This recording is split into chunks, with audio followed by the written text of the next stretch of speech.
Hello Cosmo expert, जय श्री राम। तो आज हम लोग रैंकिंग करने वाले हैं नारुतो सीरीज के टॉप 12 मोस्ट पावरफुल कैरेक्टर्स के बारे में। ये रैंकिंग मेरे बेस पे होने वाली है। अगर आपको ये रैंकिंग ठीक नहीं लगती है तो आप अपनी रैंकिंग कमेंट कर सकते हो। वीडियो में देरी नहीं करते हो, स्टार्ट करते हैं वीडियो को। तो नंबर 12 पे आता है हमारा Might Guy. Might Guy hidden leaf village का जॉनिन होता है और ताजित्सु का मास्टर भी। माइट गाय को लोग इटर्नल गैनिन के नाम से भी बुलाया करते थे। माइट गाय अपने कटोरा कट के लिए भी फेमस था। माइट गाय को ग्रीन बीस्ट का टाइटल भी दिया गया है। माइट गाय ने 8 इनर गेट को ओपन करके 10 टेल्ड मादरा को भी पेल दिया था और उसकी चीखें निकाल दी। माइट गाय का एक राइवल भी है जिसे हम ककाशी हटाके के नाम से भी जानते हैं। वो राइवल कम फ्रेंड ज्यादा लगता है। एक और बात गाइज, आपको लगता होगा कि माइट गाय निंजुत्सु और गेंजुत्सु का यूज नहीं कर सकता, तो आप गलत हो। निंजुत्सु और गेंजुत्सु का यूज कर सकता है, बस बाकी कंपैरिजन में उसका बहुत वीक है और ताइजुत्सु में उसने अलग ही लेवल पे मास्टरी किया है। तो नंबर 11 पे जो कैरेक्टर है वो है ककाशी हटाके। ककाशी हटाके हमें सबसे पहले नारुतो ओरिजिनल में दिखाया गया था। ककाशी बहुत ही हैंडसम और फेमस कैरेक्टर भी है। अगर बात करी जाए इसकी बचपन की, ककाशी ने सबसे पहले 5 साल की उम्र में निंजा अकेडमी को पास किया था और 6 साल की उम्र में ही जोनिन एग्जाम को पास किया था। फिर वो जोनिन निंजा भी बन गया था। ककाशी को लोग द कॉपी निंजा या फिर ककाशी द शारिंगन किंग के नाम से भी जानते हैं। ककाशी के बचपन में ही उसकी माँ गुजर गई थी। उसके बाद उसके पिता साकुमो हटाके ने पाला था। अगर साकुमो की बात करें तो कोनोहा का one of the most talented shinobi था, जिसे famously White Fang of the Leaf के नाम से बुलाया करते थे। ककाशी ने अपनी शारिंगन से कई स्नोवियों को हराया है। ककाशी उचिहा क्लेन का ना होकर भी शारिंगन पॉजेस करता है। ककाशी के पास एक खुद का सुसानो भी है और ये one of the skilled Sharingan user में से एक है। ककाशी ने 1000 से भी ज्यादा निंजुत्सु कॉपी किए हैं। ककाशी को स्नोवी वॉर के दौरान एक मिशन फेल होने के कारण ओबितो से शारिंगन एज अ गिफ्ट मिली थी। तो अब नंबर 10 पे आता है हमारा पेन, जिसे हम नागाटो उजुमाकी के नाम से भी जानते हैं। नागाटो उजुमाकी हिडन रेन विलेज का एक शनोबी होता है जो अपने वॉर ऑप्शन दोस्त कोनोहान और याहिकी के साथ अकात्सुकी बनाता है ताकि वो लोग शनोबी वर्ल्ड में हो रहे वायलेंस को खत्म कर सकें। क्या आपको पता है कि नागाटो पेन का 6 पाथ ऑफ पेन में से सबसे ज्यादा स्ट्रॉन्गेस्ट पाथ कौन सा है? अगर देखा जाए तो नागाटो का देवा पाथ सबसे ज्यादा स्ट्रॉन्ग है। नागाटो पेन नारुतो सीरीज में एक ऐसा विलन था जो कि बचपन से स्नोवी वर्ल्ड में पीस लाना चाहता था, लेकिन इस बेदर्द दुनिया ने उसे इतना तड़पाया कि वो ये समझ चुका था कि अगर इस दुनिया में शांति की स्थापना करनी है तो लोगों को मरना ही होगा। नागाटो से पेन बनने के इस सफर में उसने इतना दर्द सहा कि वो हृदय और दया की भावना भूल गया। उसने सिर्फ 3 शब्द बोलकर कोनोहा विलेज को शमशान घाट बना दिया।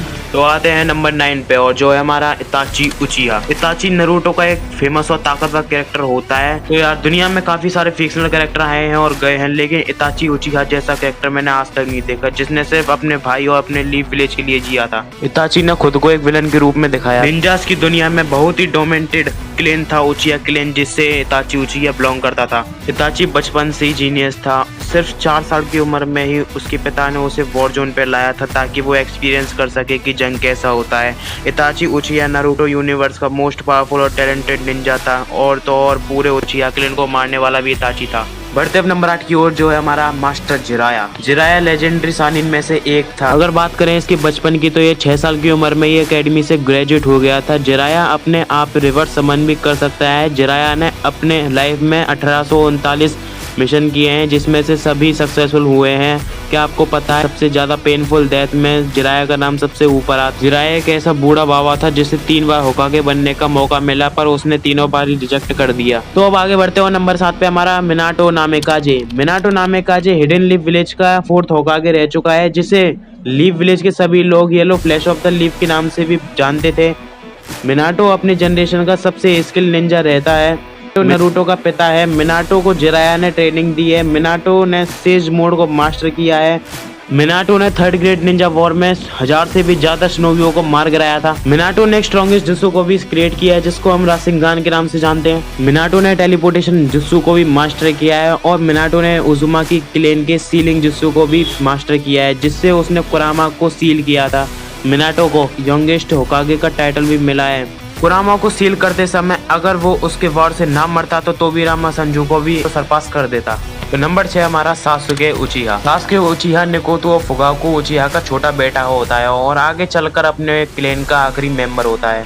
सासुके अपने पिता से फायरवॉल जुत्सु भी सीखता है और शुरू में तो वो अच्छा नहीं कर पाता, लेकिन 2 या 3 हफ्तों में उसे परफेक्ट कर लेता है। सासुके उचिहा का नाम 3rd होकागे के नाम पर रखा गया था, जो कि एक महान शनोबी थे। सासुके 2 अलग अलग समनिंग जुत्सु कर सकता है। सासुके की पहली समनिंग जुत्सु स्नेक अवोड़ा है और दूसरी समनिंग जुत्सु हॉक का नाम गरुड़ा है। सासुके का स्ट्रॉन्गेस्ट अपोनेंट कागुया ओकोत्सुकी है। सासुके उचिहा नारुतो सीरीज का सबसे कूल कैरेक्टर में से एक है। सासुके की शारिंगान बहुत ही स्पेशल शारिंगान है और तो और पूरी नारुतो सीरीज में इसकी मांगेक्यून शारिंगान बहुत ही ज्यादा यूनिक है। इसकी शारिंगान इसलिए यूनिक है क्योंकि औरों की शारिंगान में 3 टिमोई होती हैं और सासुके की शारिंगान में 6 टिमोई हैं। सासुके को शैडो होकागे भी कहा जाता है। सासे उचिहा का बचपन में एक ही मकसद था, इताची को मारने का। वो उसे मार तो नहीं पाया पर इताची ने खुद को सेक्रीफाइस कर दिया। तो आते हैं अब नंबर 5 की ओर, जिसमें हमारा नारुतो उजुमाकी। नारुतो का बचपन अकेलेपन में बीता है। नारुतो उजुमाकी ने स्नोवी वर्ल्ड को भी स्टेबलाइज किया, जिसका स्नोवी सपना देखते थे पर कभी हासिल नहीं कर पाए। नारुतो अपने बचपन में ही जिंजुरुगी बन जाता है, जिसकी वजह से सभी गांव वाले नारुतो को पसंद नहीं करते थे और अपने बच्चों को भी नारुतो से दूर रखते थे। अपने नारुतो के अंदर एक 9 पूंछ का जानवर है जिसे हम कुरामा के नाम से जानते हैं। नारुतो ने शैडो क्लोन जुत्सु को भी मास्टर किया है। उसके पास समनिंग जुत्सु भी है, जिसकी वजह से उसने गामा बुद्धा को समन कर सकता है। गामा बुद्धा को आज तक 3 ही लोग समन कर पाए हैं, जिराया, नारुतो, मिनाटो। बढ़ते अब नंबर 4 की ओर और हमारा तोबिरामा सेंजू। तोबिरामा सेंजू हाशिरामा सेंजू का भाई होता है और लीफ विलेज का सेकंड होकागे भी होता है। तोबिरामा सेंजू ने 1000 से भी ज्यादा जुत्सुओं को क्रिएट किया है। इस बंदे के बारे में मैं अलग से एक वीडियो बनाऊंगा, तो जिसने भी चैनल को सब्सक्राइब नहीं किया है तो चैनल को सब्सक्राइब कर लेना। तो बढ़ते हैं अब नंबर 3 की ओर। नंबर 3 पे हमारा ओबिटो उचिहा। गाइज आप लोगों को लग रहा होगा कि ये इतना ऊपर कैसे है, क्योंकि इसकी हरकतों से और ये रैंकिंग मेरे बेस पे, इसलिए इसके बारे में मैं और बताता हूँ। ओबिटो उचिहा को हम सेकंड मादारा उचिहा भी कह सकते हैं। गाइज नारुतो सीरीज में आपके काफ़ी सारे फेवरेट कैरेक्टर होंगे, लेकिन उन फेवरेट कैरेक्टर में से जो कैरेक्टर सबसे ज़्यादा शॉकिंग और इम्प्रूविंग था वो था ओबिटो उचिहा। ओबिटो उचिहा एक ऐसा था जो कि ग्रेटेस्ट ऑफ ऑल था, और वो क्यों मैं बताता हूँ। ओबिटो ने 13 साल की उम्र में ही 9 पूंछ के कुरामा को इजीली कंट्रोल कर लिया और लीफ विलेज पे हमला करा दिया। एंड फिर आता है रेनिगान का यूज़ करना, जिसका यूज़ कुछ ही लोग ने किया है, जिसमें से ओबिटो एक था। ओबिटो पहला बंदा था जिसने 9 टेल को कंट्रोल करके उसका पहला जिंजुरिकी बना था। ओबिटो के पास हाशिरामा सेल्स था, जिसको मादरा ने ओबिटो में प्लांट किया था, जिसकी वजह से ओबिटो वुड स्टाइल का भी यूज़ कर सकता था। और इसके अलावा एक बात ये भी है कि ओबिटो ने अपना सुसानो कभी एक्टिवेट ही नहीं किया। और तो और नागाटो उजुमाकी के बाद ओबिटो ये एक ऐसा बंदा था जिसने रेनिगान 6 पाथ का यूज़ किया था। और सही बताऊं तो ये मेरा फेवरेट कैरेक्टर भी है, एक ब्रोकन हीरो जिसने सिर्फ अपने प्यार के लिए 4th ग्रेड निंजा वॉर तक करा दी। तो बढ़ते हैं नंबर 2 की ओर, जो है हमारा मादारा उचिहा, द घोस्ट ऑफ उचिहा, मादारा उचिहा। मादारा उचिहा उचिहा क्लैन का लीडर हुआ करता था। मादारा उचिहा ने अपने बचपन के दोस्त हाशिरामा सेंजू के साथ हिडन लीफ विलेज को बनाया था। मादारा एक ऐसा बंदा था जो कि बिना शारिंगान सुसानो को एक्टिवेट कर सकता था, और तो और मादारा सबसे पहले रेनिगान को एक्टिवेट किया था। भाई इस बंदे का नाम से ही वॉर चालू हो जाया करता था। एग्जाम्पल में तुम खुद जानते हो 4th ग्रेड निंजा वॉर में, जिसमें मादारा शुरुआत में था भी नहीं, बट ओबिटो ने उसका नाम लेकर पूरी वॉर स्टार्ट करवा दी। पता है क्या है? मादारा उचिहा की मांगेक्यून शारिंगान, जिससे वो अपना टाइम मैनिपुलेट भी कर सकता था। मादारा उचिहा ने 4th ग्रेड निंजा वॉर के दौरान 10,000 से भी ज्यादा शनोबियों को मार गिराया था। मादारा की सबसे बड़ी ताकत उसका मांगेक्यून शारिंगान था, और सबसे पहला बंदा था जिसने मांगेक्यून शारिंगान को डेवलप किया था।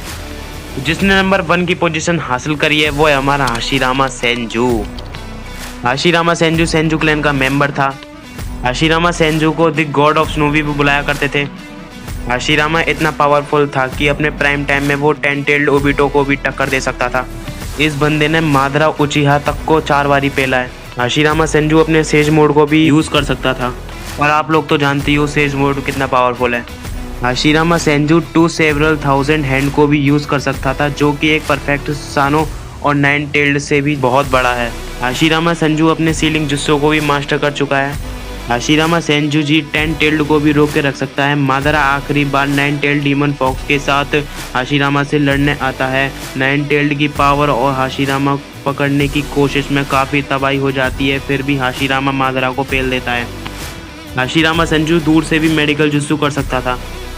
हाशिरामा सेंजू को बहुत ही कम स्क्रीन टाइम मिला है, उतने टाइम में भी सिर्फ उसका बचपन देखने को ही मिला है। फिर बड़े होने के बाद हाशिरामा को एज अ वॉरियर दिखाया गया, जो कि एक अनबिलीवेबल पावरफुल पोजेस करता है, जिससे उसको गॉड ऑफ स्नो भी ऐसे ही नहीं बुलाते। अगर आपको वीडियो अच्छी लगी हो तो चैनल को सब्सक्राइब कर देना और लाइक कर देना वीडियो को, बेल नोटिफिकेशन ऑन कर देना। अगर आपको ये रैंकिंग पसंद नहीं आती है तो अपनी रैंकिंग कमेंट कर सकते हो। मेरा आप सभी से bye bye and good bye.